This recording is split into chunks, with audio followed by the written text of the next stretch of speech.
Yes sir. Second prize ನಾಗರಿಕ police ತಂಡ. First prize ಇದೆಯಾ? ಹೋಗಿ ಸರ್.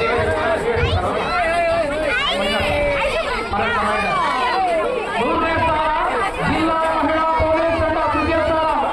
ಫಸ್ಟ್ ಸೆಕೆಂಡ್ ಥರ್ಡ್ 3 ಸ್ಥಾನಗಳು ಸಹ ನಮ್ಮ ಪೊಲೀಸ್ ಇಲಾಖೆಯ ಪ್ಲಟೂನ್ಗಳು ತಮ್ಮ ಮುಡಿಗೇರಿಸಿಕೊಂಡಿದ್ದಾರೆ. ಚಪ್ಪಾಳೆಗಳಾಗಿ ಎಲ್ಲ ನಮ್ಮವರೇ, ಎಲ್ಲ ದಿವಸ ಎಲ್ಲರೂ ಕೂಡ ಜಿಲ್ಲಾಡಳಿತ ನಮ್ಮ ಮನೆ ಜಿಲ್ಲಾಧಿಕಾರಿಗಳ ಸಹಿ ಉಳ್ಳ ಒಂದು ಸರ್ಟಿಫಿಕೇಟ್ ಅನ್ನು ನಮ್ಮ ಎಸ್ ಪಿ ಸಾಹೇಬರ ಸಹಿ ಉಳ್ಳ ಸರ್ಟಿಫಿಕೇಟ್ ಅನ್ನು ಸಹ ಎಲ್ಲ ತಂಡಗಳು ನೀಡ್ತವೆ. ದಯಮಾಡಿ ಸ್ವೀಕರಿಸಬೇಕು.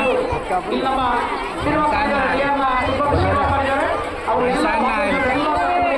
ಸರ್ಟಿಫಿಕೇಟ್ ಪ್ರಶಂಸಾ ಪತ್ರವನ್ನು ನೀಡ್ತಾ ಇದ್ದಾರೆ. ದಯವಿಟ್ಟು ಅದನ್ನು ಸ್ವೀಕರಿಸಿ ಎಲ್ಲ ಮಾಸ್ಟರ್ ಸ್ಟೇಟ್ಗಳು ಎಲ್ಲ ಸಹ ಸ್ವೀಕರಿಸಬೇಕಾದ. ದಯವಿಟ್ಟು ಮುಂದಿನ ಸ್ಪರ್ಧೆ ಬ್ಯಾಚ್ 2 ಸಮವಸ್ತ್ರ ತಂಡಗಳು ಅಂದರೆ ಸೇವಾದಳ, ಸ್ಕೌಟ್ ಗೈಡ್ ಈ ತಂಡಗಳು